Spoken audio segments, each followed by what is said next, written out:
Welcome to the first in a series of Townhall events designed to understand the challenges and opportunities facing democratic institutions in America and around the world.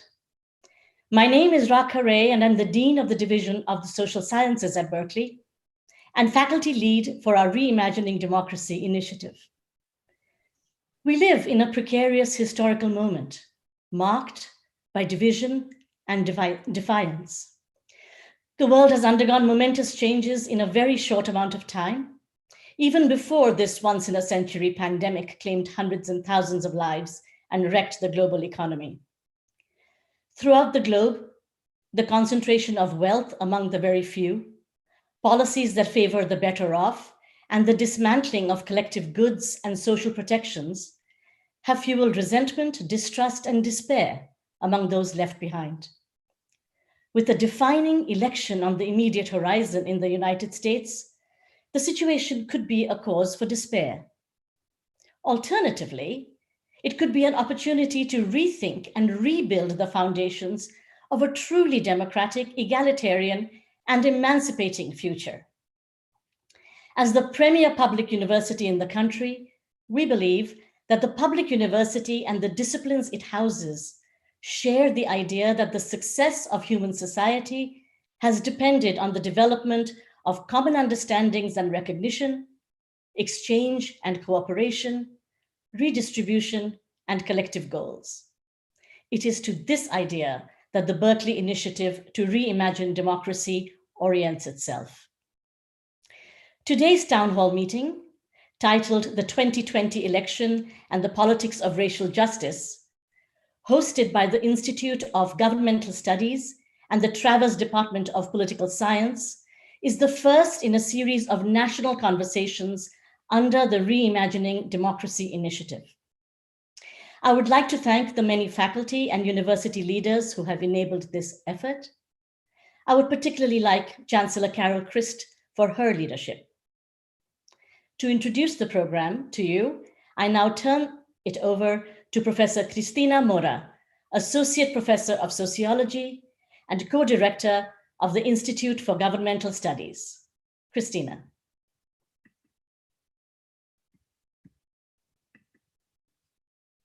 There we go, unmuted. Thank you, Dean Ray. It is, of course, my and IGS co-director Eric Schickler's honor to lead the inaugural event in this series and engage the larger Berkeley community. To that end, Eric and I have chosen the theme of racial justice and the elections in order to speak to the transformative potential that this summer's mass demonstrations and civic actions had in bringing the nation's attention to the ways that inequality and systemic racism has structured our own democratic institutions.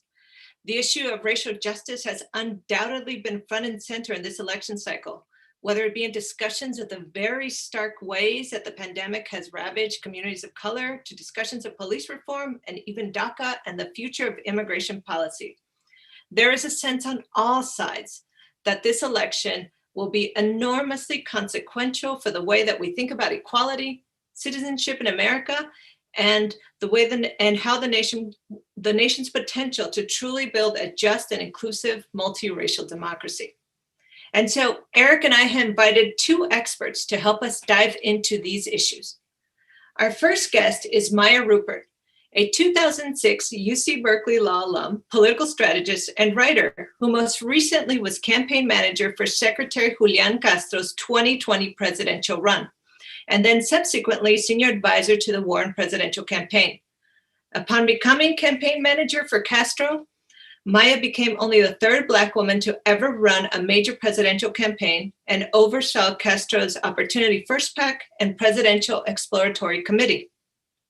Before entering this arena, though, Rupert had built an impressive record in public policy and civil rights advocacy. Indeed, Maya was senior director for policy at the Center for Reproductive Rights in Washington. Prior to that, she served the U.S. Department of Housing and Urban Development as senior policy advisor to Secretary Castro, and earlier as chief of staff in the Office of General Counsel. She has also been a contributing writer to numerous outlets and where she frequently addresses the intersection of race, gender, culture, and politics. Her work has appeared in various publications, including the New York Times, The Atlantic, Slate, and Salon, and she has been awarded she's been recognized by numerous outlets for her leadership, really, in the Black community. So thank you, Maya, for coming back to Cal tonight and being with us here this evening. Thank you so much for having me. Yes, great. Our next guest is Reed Galen, a founding member of the Lincoln Project and an independent political strategist. A veteran public affairs and political professional, Galen has spent more than a decade advising Fortune 50, 100, and 1,000 companies in need of high-level counsel in the fields of strategic communication, procurement, and legislation. In addition to his private sector work, Reed has managed several high-profile ballot measure campaigns in California, Texas, and Colorado, directing all aspects of message development and voter contact. Before moving to the private sector, Reed served as deputy campaign manager for John McCain's presidential campaign and deputy campaign manager for Arnold Schwarzenegger's successful 2006 re-election campaign. Prior to his move to California, Galen worked in both the 2000 and 2004 campaigns of President George W. Bush. And between campaigns, he spent some time in the White House, serving the Bush administration in both the Department of Treasury and the Department of Homeland Security. Thank you, Reed, for being with us here today. Thanks for having me. Yes. Okay. So Eric and I have imagined a broad conversation where he and I will trade off some questions, and we'll also field some of the very many questions provided to us by the audience. But let's just first jump in with a broad question. Now, there seems to be wide agreement that this is one of the most important elections of our lifetime. How would you all describe what is at stake in this election, both for the future of American democracy and for achieving racial justice more broadly? Why don't we start with Maya first? Oh, why don't we start with Reed? I wonder if Reed could speak. Sure. Yeah. Absolutely. No. So what I would say is that, I think that there's a couple of things. Obviously, that there is the overarching issue that the president has fundamentally failed at his job to protect the nation from COVID and its in the fallout from it. I think that if we look at what he's done vis-a-vis immigrants and immigration from the moment his campaign started in 2015, he has done nothing but seek to divide the country along those lines. I think his words and deeds in the immediate aftermath of George Floyd's death, I think were, again, just more part and parcel of a lifetime for him of utilizing race to either bolster his own, the attention he was looking for, or, to encourage racial animus among people for his own political gain. And so I think that we are in desperate need of a change of leadership. And I believe that, finally, we think, I believe, and the reason why the Lincoln Project is in business, look, we're all former Republicans, is because we believe that the country's very fundamental democratic institutions are at stake. And, 4 more years of this, we might not recognize the country now. We certainly won't with 4 more years. And I would say also as folks who, obviously oppose the president, we also see ourselves as a pro-democracy organization. And I think the things that we've seen in Texas, vis-a-vis Abbott, reducing the number of drop boxes in counties, and it's a state of 254 counties. Most of them don't have a lot of people, but places like Harris and Dallas and Bexar do. What Kemp has done in Georgia to make it harder for folks to vote, and then just the general idea that one of the platforms of the Republican Party, and they don't have a platform anymore other than whatever Donald Trump wants is what they want, is to make it harder for folks that don't agree with them to participate. And the reason that happens is because they fundamentally know, although they don't want to say out loud, that they've lost in the marketplace of ideas. And so from my perspective, as political consultants, we cry wolf a lot and say every 2 years, this is the most important election of our lifetimes. I hope folks believe us when we say it this time. Important, consequential, whatever the case might be. I think the next, what's going to happen in the next 13 days in this country is going to chart the course of this country for probably the next 100 years. Great. I think we're waiting for Maya. When you ever come back, let us know. But for right now, Eric, what do you think? What are your thoughts on this? What's at stake here? Yeah, I mean, I think it's hard to overstate the stakes of this election. I think one way to think about it, both for democracy and racial justice, is that there's been a kind of rough kind of equilibrium in our country, say since the mid-1960s, where we first became a democracy with universal suffrage for the first time, really in the mid-1960s. And since then, I think it's been an imperfect democracy with many limitations and struggles. And similarly, when it comes to racial justice, that was the last period of major progress, which was incomplete, but did represent real progress.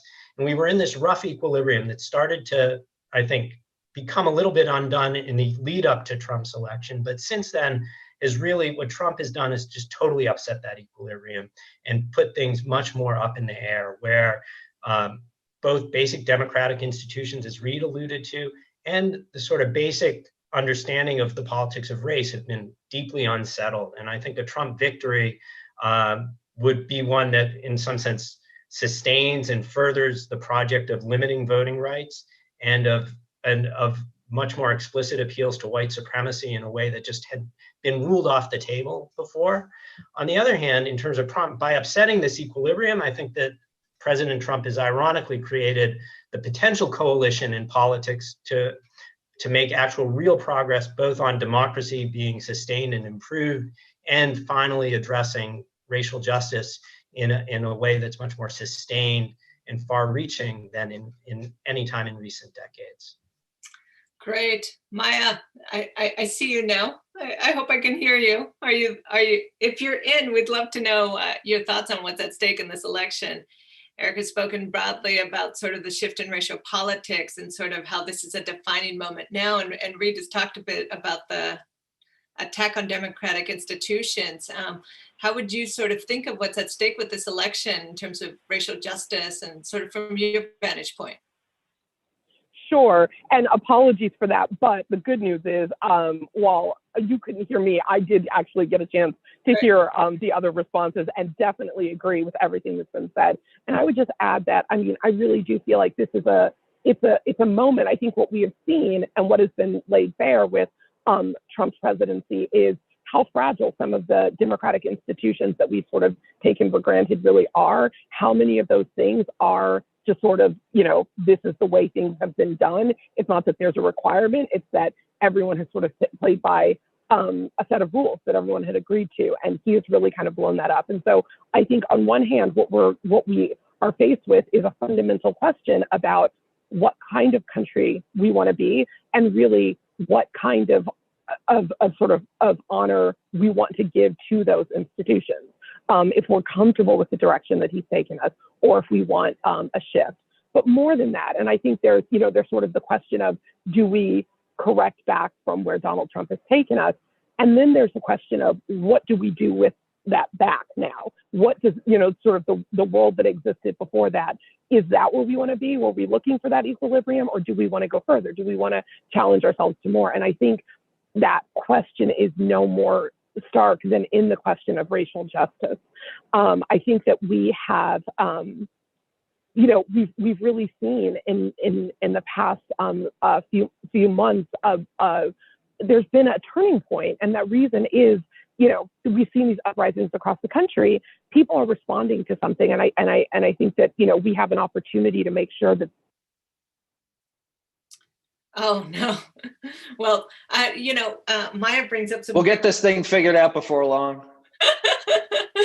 our brave new Zoom world. Maya brought up some great points though about sort of what is that next step? Is it sort of coming back to the starting point where we were at, or is this sort of a real moment to sort of think about sort of these transformative possibilities, right? Of building from the ground up again. Oh, great to see you, Maya.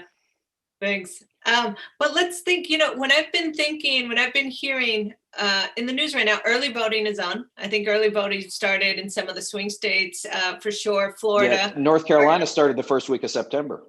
Wow, there you go. So early voting is up and running, and we hear everywhere these long stories of people waiting 10 plus hours to vote and things of the sort.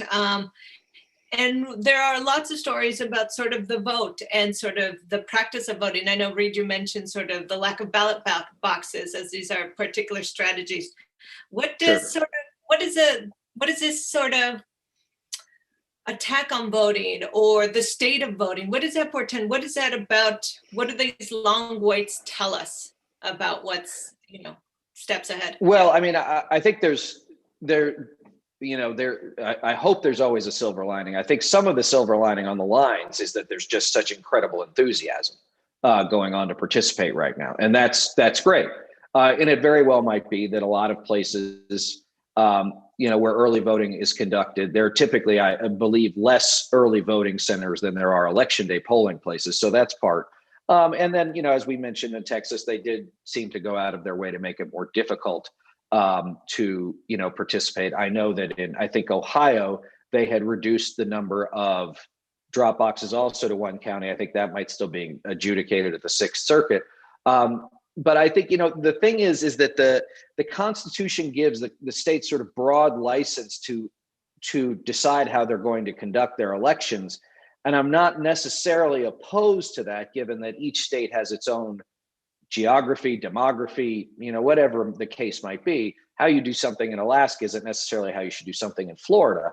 But I think that the idea that, I was on the phone with one of Governor Wolf's political folks in Pennsylvania last week, that it's not just that like Pennsylvania does things differently than say Ohio, it's that every county within Pennsylvania does something different with the way people participate, with the way they drop their ballots, the way the ballots are counted and reported. And so I think that there has to be some, we have an interstate highway system because it wouldn't make sense for like an interstate highway system to be built in its own way across the United States, right?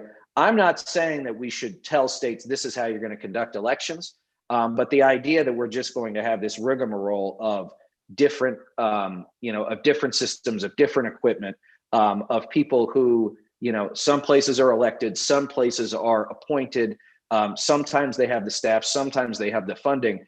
I think it just leads to a lot of, uncertainty in a system that, generally speaking, when people are allowed to free and fairly participate, works. There's also the issue of, look, I used to live in California, right? I did a race in LA County in 2014, and the primary, which I think was June that year, 5% of 10% of the available voters turned out. That's 500,000 people out of 5 million. And so there's also, I think, an issue of, we have a lot of elections, right? We have special elections, we have municipal elections, we have water board elections, whatever it might be. And so I think sometimes folks either don't pay attention, or lack of local news coverage doesn't allow for the attention necessary to understand what's going on just in people's communities, because these national races get so much more attention. There's so much more money. And we should know that, it's in our communities where our county officials, our state officials, our mayors, and those sorts of things, really have a far bigger impact on our daily lives and how we affect things. So I think that, a lot of this stuff is, we have to have some sort of resolution at a top level, and then we have to understand at the states how we're going to get to a place where people think it's worth participating. Yeah, Maya and Eric, Maya and Eric, it seems that then there's two voting stories, right? Sort of on the one hand, the attack on sort of voting and the institutions of voting and the processes. And on the other hand, as Reed suggested, much greater enthusiasm. And we've seen both these stories play out. From your vantage point, I guess, from your, either Eric or Maya, what do these stories tell us?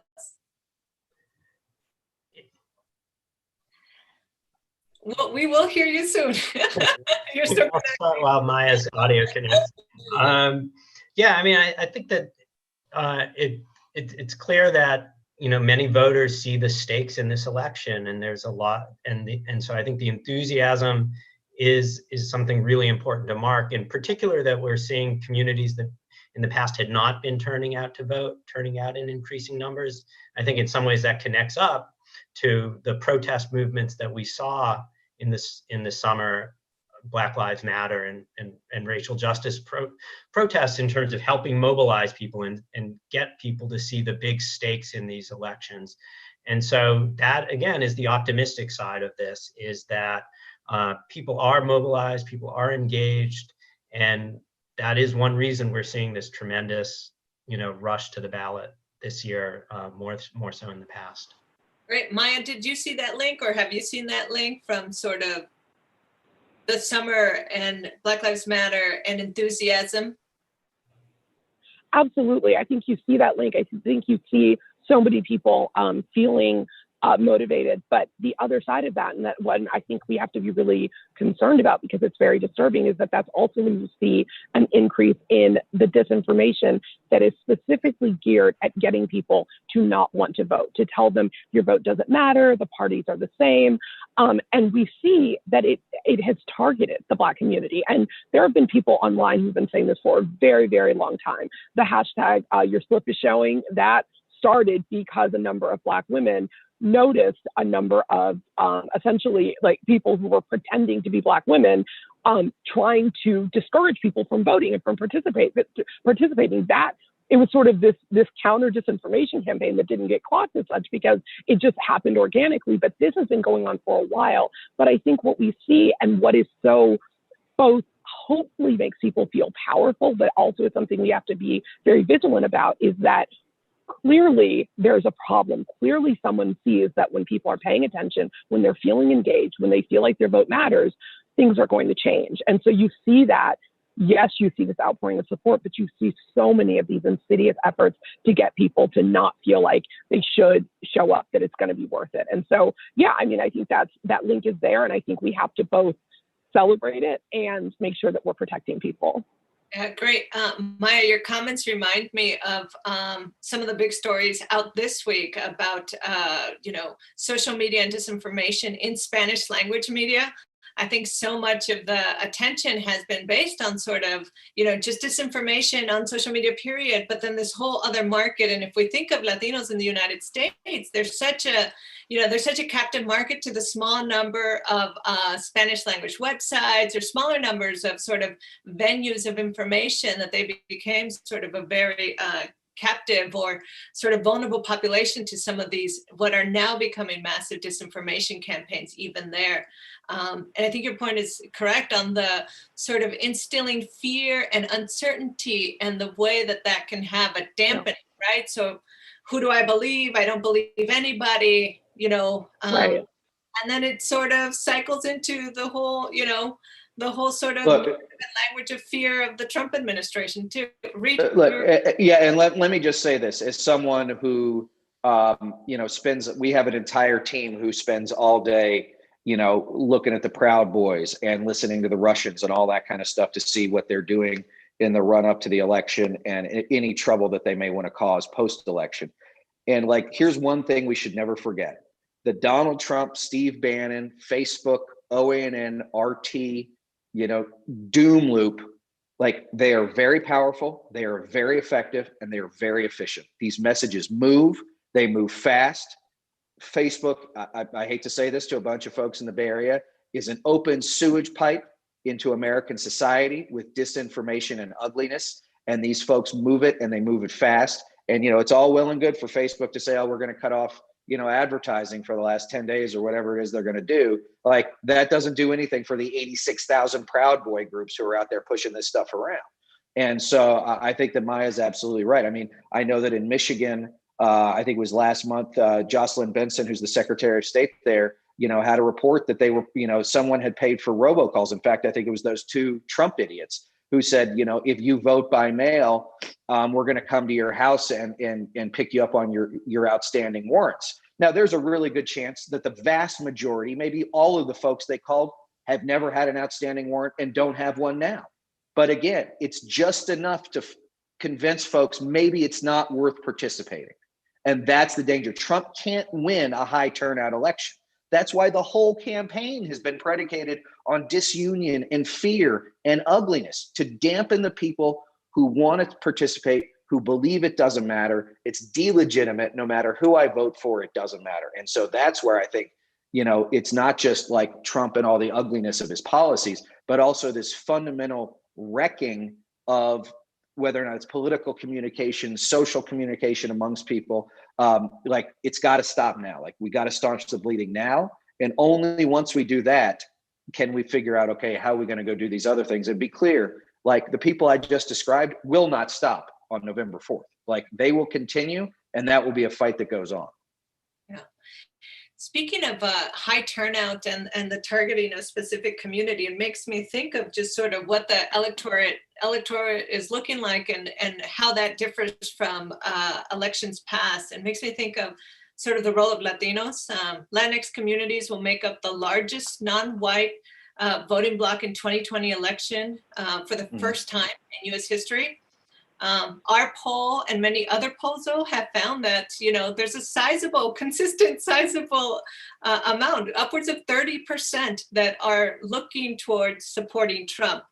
And Maya, I wanted to know from your sort of vantage point, why do you think some of this is happening? Or maybe more specifically, why do you think Joe Biden is underperforming with Latinos? And what does he and the Democratic Party more broadly need to do to win this constituency over? Well, I think the biggest and first thing is listen to the Latino community, listen to Latino leaders, and people are talking about this and sounding the alarm. And so I think that is always has to be sort of where we start. I think every time we talk about how do we get the X vote, we have to remember that no community is a monolith. But I think that is specifically true with the Latino community in a lot of important ways. I think way too often, and I don't think this is a criticism of the Biden campaign, I think that this is honestly something I've seen a lot with Democrats. It's that we think of Latino outreach as the same thing as Spanish language outreach. And we sort of equate those in a way that is incorrect. It is simply wrong. One, we cannot only be speaking about Latino issues when we're pursuing Spanish speakers, and we shouldn't be saving that for those audiences, and we shouldn't only be talking about them in those audiences, right? So I think this assumption that those things are inextricably linked really does limit the ability to talk to the entire community. I also think that very often people think of the Latino community, okay, so let's get an immigration plan. And obviously that's an important piece of a lot of people's identity and story. For some people in the Latino community, immigration is the issue everyone's sitting down and talking about around the dinner table. But for a lot of people, their experience is more separate from an immigrant experience, and that cannot be the whole of your Latino outreach, right? So I think that it's some of these, we use these proxies a lot of times, and those proxies are not capturing a diverse and growing Latino community. And that gets especially true when you think about age. What young Latino voters are looking for is different than what older Latino voters are looking for. And again, if you're just slicing everything with that same, trying to make that same division every time, it's just not going to work. So I think it's going to have to be a much bigger focus. It cannot only wait until we are realizing that, oh my gosh, 30% of people are voting for Trump. It's got to be consistent. It's got to be deep investment, and it's got to be led by the community. People need to find all of the people that are doing this work and are organizing their communities every single day and genuinely ask, what do we need to do? Yeah. I mean, look, we in Florida, we heard, we have a number of our senior team members are from Florida. And we had heard that, there wasn't a significant amount of outreach or communication to the Puerto Rican community, specifically the diaspora that left after Hurricane Maria. And I think Maya makes a good point, which is if you came from Puerto Rico to Florida, right, you went from the same country to the same country, right, even if the president doesn't believe that. So their issue was not one so much of immigration, that they had been displaced from their homes. And their homeland, Puerto Rico, was, their family, friends, everybody else is still wrecked for the most part. And so we started communicating to those folks in English and in Spanish in the Orlando area, understanding that also, to both of your point, like how you speak to a Puerto Rican in Spanish is different than how you talk to a Cuban or a Venezuelan or a Mexican in Spanish, right? So also taking the time to understand, like, it is not a monolithic community at all, right? It is I say striated not in a negative sense, but they're just very, anything in that community has so much of its own culture. And we even communicated into San Juan, and we said, tell your friends and family and your moms and dads and your sons and daughters who've gone to Florida, like, Biden's your guy. Trump threw you paper towels and said, good luck to you, right? And so I think that it's an enormous thing. And I think that, on this like strictly political front, I think that the Biden campaign, especially vis-a-vis like the Cuban community in South Florida, probably didn't get ahead of sort of the Trump socialism attacks that they probably could have. Joe Biden's a Democrat, but I don't think anybody would call him Bernie Sanders, if that makes sense. And so I think, that's a knee-jerk reaction, probably, frankly, more among older Cubans, too, as opposed to younger Cubans. Yeah. I think it's also important to remember that there has always been not always, but there has always been a sizable or consistent Latino Republican constituency. I mean, thinking back to the Nixon administration and the close ties to the Cuban American population, to certain sectors of the Mexican American population. And so we see those numbers continuing. And I think also just even the rhetoric of sort of machismo and sort of for sure, the winning side of things, right? I think are just really powerful lures for some. Okay, so let's think about let's imagine it's mid-November now, right? And we know something about the outcome of the election, right? If Biden wins, what should we imagine as the future of both the Republican and the Democratic Party in the U.S.? Maybe Maya, if Biden wins, how will Democrats create unity among all the very many groups under the umbrella? Or maybe before she connects again, Reed, what do you think are the first steps towards sort of what is the next step for Republicans under a Biden administration? Well, I mean, from our perspective, when Trump loses in 13 days, and I think he will lose, and I think that, I'm not being overly optimistic here. I'm trying to be, an analyst, which is I think he's going to lose badly. Is the Republican Party, first of all, Trump's not going anywhere. I mean, the transition will be chaotic and he'll be ugly the whole way, and then he'll leave office and he'll take over OANN or whatever, and he'll continue to spew the BS he spews now. And he'll continue, I think, in many ways to control the narrative of the Republican Party from that perch as he does so, because he will control most of who will be, Republican primary voters in 2022 and 2024, and folks want to get it sideways with him. Look, they've been cowards to this point, right? Every Republican senator up for re-election this year deserves to get sent home, right? They're all cowards. They're all husks of whatever it is they were. They're not it anymore, and I'm not sure how great they were to begin with. And so I think that the Republican Party is likely to get smaller, uglier, more toxic. I mean, think of it like a dying star, right? Like it becomes like a big red giant, and then it sort of strips off its skin, and it's left with this really concentrated ball of ugliness. And that's what I think the GOP will be. And so that's where we'll be, right? If Trump was the biggest zombie the country invited into the House, there's a whole bunch of little zombies that are, frankly, and I say this just on an IQ scale, are more intelligent than he is, and would far better understand how to weaponize the levers of government for their own benefit than Trump has. I mean, he's just sort of stumbled into it. If I could maybe just follow up a little bit on that set of comments. I mean, I think one way to think about this is that normally the party loses an election by a wide margin, as Reed is suggesting may happen. There's an incentive to adapt, right? To change your appeal to try to win over voters. But I think in this case, while in the long run, the Republican Party does need to adapt. In the short term, they're going to retain control of the Supreme Court due to at least in the absence of major legislative action. They will, due to the overrepresentation of small states in the Senate, have a very good chance to win back the Senate in 2 years, particularly if they're successful in obstructing Biden's program.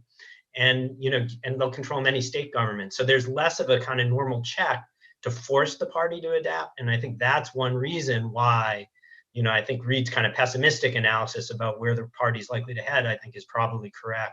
Because I think that we're also going to be in on the fight for reapportionment and redistricting next year. I mean, I think, Eric, to your point, they will, in the states that they do control, they will try and draw the districts such that they will maintain or gain some legislative representation, making those districts, more and more polarized, so that they are creating more and more safe seats for themselves. And you're right, it is pessimistic. I wish that the GOP was going to be the Republican Party of Dwight Eisenhower, Like, ain't gonna happen. Not anytime soon. We'll be waiting for Maya to connect again. Oh, Can you hear me? Yay. Oh. Maya, Yes. Okay. we want to know I would. what's the future of the I would say.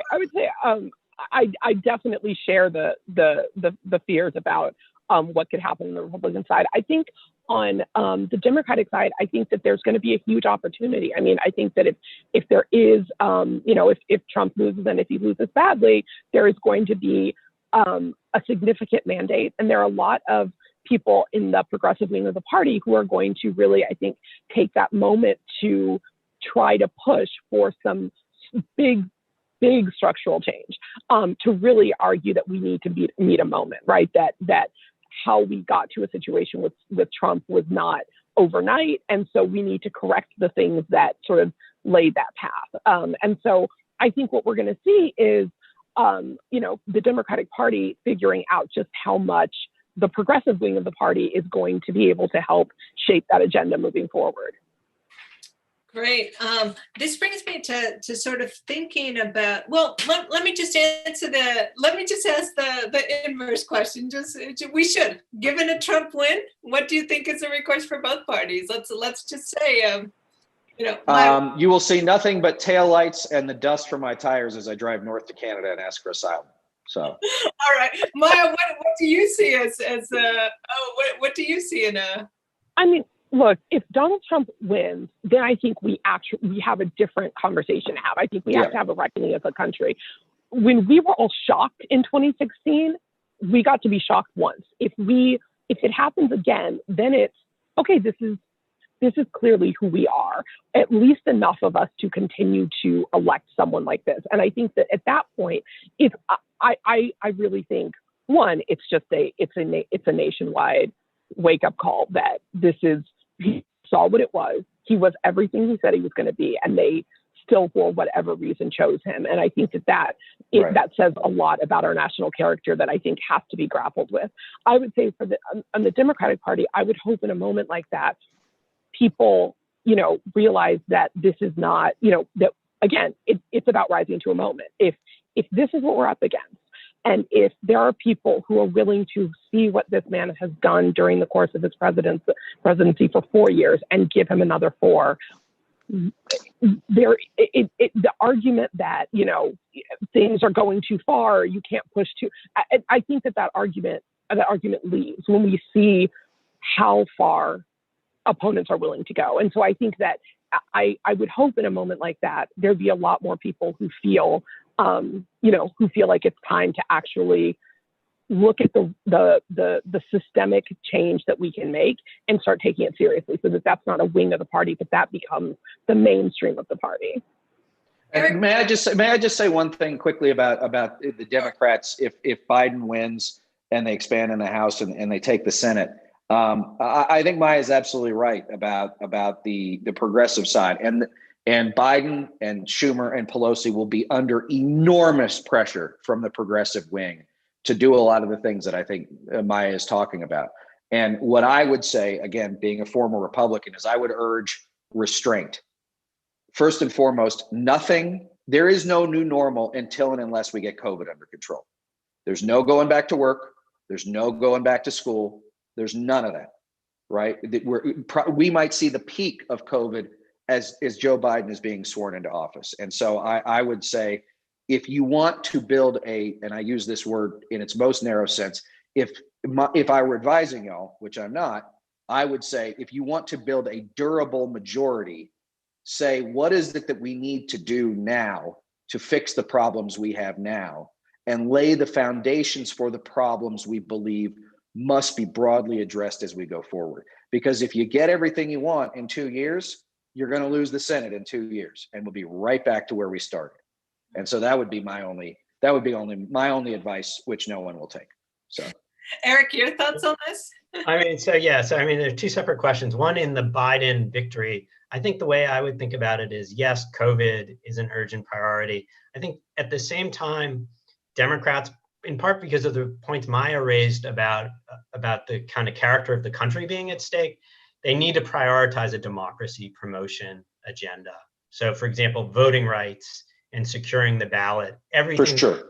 And they have to write it Absolutely. in a way that can somehow get through or maximize the chances of getting through this Supreme Court, which will try to undermine it. But there needs to be a democracy promotion agenda. And that actually, in some sense, goes back to the point about, well, what if Trump wins and what would that mean? It's important to note, if Trump wins, it will be almost certainly by, at the same time as losing the popular vote, and quite possibly losing the popular vote by 3 to 4 points, right? And so that does say something about the character of the country, that 45% of the people would vote for Donald Trump after all of this. It says something important. On the other hand, it also says something powerful about our institutions and the ways in which the rules of the game are stacked in ways that empower that 45% against the, let's say, 48 or 49% that vote against it. And so again, and this goes back to the point about needing a structural agenda, thinking about some of the flaws in our institutions, in addition to just fighting, specific policy battles. Right. And for what it's worth, I genuinely do. I think we're actually all three agreeing on that. I think that. Yeah, for sure. Yeah, these are right. These are definitely sort of positions that progressive people would be pushing. But it's more than that. It's about It's rooting out the structural issues. If that situation presents itself, it's day one. Voting rights has to be we have to figure something out. This is ridiculous. And then we look at the economy, and I think there are structural fixes there that would be the big, bold meeting the moment, but would also say the next time this happens, we don't have people immediately falling into poverty or getting evicted because everybody is only a couple of paychecks away from that anyway, right? So I think I think these are, Reed, to your point, if you were advising and you said we wouldn't listen, I actually think that is, I think that's what a lot of people would be saying. It doesn't hurt my feelings. And I think that's right. Look, and I think that we clearly need a new Voting Rights Act. I think we need a new Civil Rights Act. I think we need ethics reform. I think we need civil service reform. I mean, I think Maya said this when she first jumped on. We clearly saw that our institutions, our institutions, democracy is built on faith and belief. If you don't believe in it and you don't have faith in it, then it doesn't work, right? We all collectively must believe in this thing that we create. I mean, if you think about it, authoritarianism is very easy. You don't have to do anything, right? You just sit there and it takes over. And maybe you don't get to say what you want to say, and maybe they tell you what job you're going to have, but it requires very little of you other than acquiescence. Democracy requires your activity, your active participation. And I think that that's the other piece too, is that if we're going to talk about civil rights and voting rights, I think we will probably have to require the re-implementation of civic education in this country. The idea that we don't teach our students how the government works is beyond me. I mean, how do we expect anybody to be, efficiently able to understand what it means to do this or that, or to believe in this party or that program, if they don't understand the underlying structures of how the things work in the first place? Yeah. I'm also struck though by what Maya has said. Maya, you've been in the policy realm. You've also been sort of, in the advocacy realm, in sort of the civil society, the grassroots realm. And so and you mentioned also, this is a moment to think, to move beyond, right? Not to just go back to what was, to move beyond. And I'm wondering if under Biden administration or under the next steps, how would we actually make room for these other groups, the grassroots, in sort of thinking about the future and sort of thinking about how to rebuild democracy? Any thoughts on that?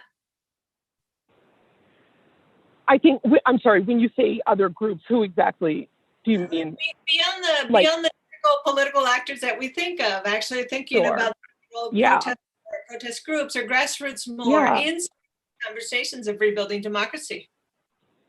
Well, I was really excited about what we saw in the Democratic primary this cycle, because I think what you see is so many groups, so many activists, so many organizations that have been doing this work and talking about issues, really taking center stage and helping to define the shape of platforms, right? And I think that, that my hope is that becomes the norm, right? That there becomes a more participatory aspect of our democracy, and the way people are running is people are sort of seeking the endorsement and support of activists and people who have been organizing in movement around issues, bringing them into the electoral process. And I think that is beneficial. It's beneficial for the electoral process, but it's also beneficial for the activist community, right? Like, I feel like while I'm continuing to work in campaigns, I still feel like a movement person in so many ways. And the idea of getting the chance to help shape the conversation at that level is just so valuable. It's such an important way to help push those issues forward. It's not everything, right? All of this action is local and things are happening, and then they get elevated to a national stage, which is great, but the work still happens at home. It definitely doesn't become either or, but the chance to shape a national conversation like that is, I think, incredibly important. And I think what we saw is people finally, I think, looking to folks that have been doing this work and the communities that have been most impacted and letting them actually lead the conversation, which I thought was just incredibly helpful. So my hope is that continues. Obviously, there's going to be a process around that because, what you ask for as an organizer and what someone can get done with political will, there's always tension there.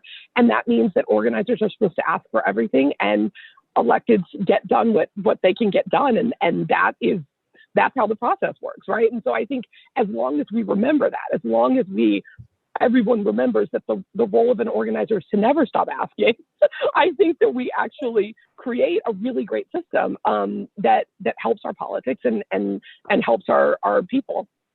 Right. One sort of to build off of that, one of the things Cristina and I were talking about is what are the things that have happened in our politics that are reasons for optimism going forward amid all of the concerns that are out there. And I think that really closely, hits on one of those. And maybe just to build off it a little bit, I think that one of the things, I think part of what we saw in the response to the Black Lives Matter movement over the summer is really a change. We've seen some changes in the Democratic Party and the Democratic coalition that have kind of been solidified in the Trump years.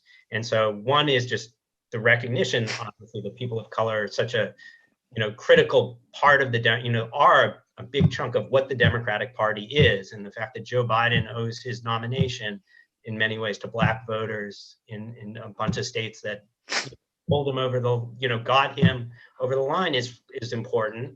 There's also a shift, I think, among white Democrats in their understanding of racial justice through the reaction against seeing Trump. The example of this is what having white supremacy sort of thrust in front of them in this kind of way throughout, in this, I think, causes a recoil, and it's actually shifted and created much more receptivity. And then I think the final reason for optimism is just who is the Democrat? When Maya's talking about, so you have the movement activists, and then it goes to Congress and you meet the legislators. Well, if you look at the Democratic leadership in Congress, I show my undergrads a picture of the Democratic committee chairs and party leadership. And when I show the picture, spring chickens. Well, that's the thing. They look, with the exception of being old, they now look like America, right? 20 years ago, they didn't look like America. Now they're an older version of America, but they, in terms of gender diversity and racial diversity, it's our country. And that's very different when those are the folks who are going to be negotiating the legislation.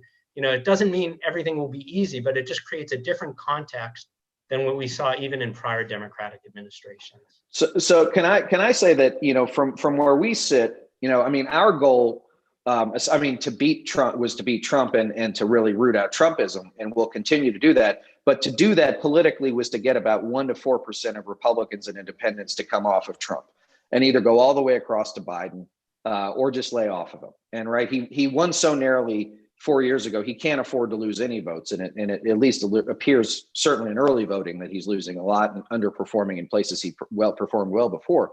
But I think that, it was this summer, I believe, when we look back, I believe that it will be Trump's reaction to Black Lives Matter, to the protests and the demonstrations, the vast majority of them peaceful in the streets, and his use of the words of Bull Connor and George Floyd, and the looting and shooting, and the ugliness of that rhetoric and the ugliness of what they saw, when I believe he did give what a lot of local cops probably thought was license to go beat the hell out of people. And I think that's a lot of people like me, right? 44-year-old white guys in the suburbs who said, I want nothing to do with that. I want nothing to do with that kind of language. It's not the person I am. It's not the person I believe myself to be. It's not the person I want to stand up with. Like, if I have to choose the person in the street marching for their vote in their life, or the fat guy in the Hawaiian shirt with the AR-15, like, there's only going to be one choice, and it's not going to be the fat guy. And I think that he lost those voters early this summer. I don't think he's ever gotten them back. And I think that now you see he's literally begging suburban women to come back to him. And there's nothing that suburban women love more than desperation, I'm sure. So, I think it will be, I think, the pivotal moment in this campaign. I mean, under the auspices of COVID and everything else. But I think Eric brought up a great point. Like, and Dean Ray's opening remarks, that this is also a moment of sort of hope and the potential, pregnant with potentiality and transformation, right? Maya, what gives you hope these days, or what, if anything, makes you hopeful regarding the future to pursue sort of democracy, racial justice? We'll get her back hopefully before the end of the show on these issues. Oh, there you are. Great. Maya, what gives you hope? Am I back? Oh, great.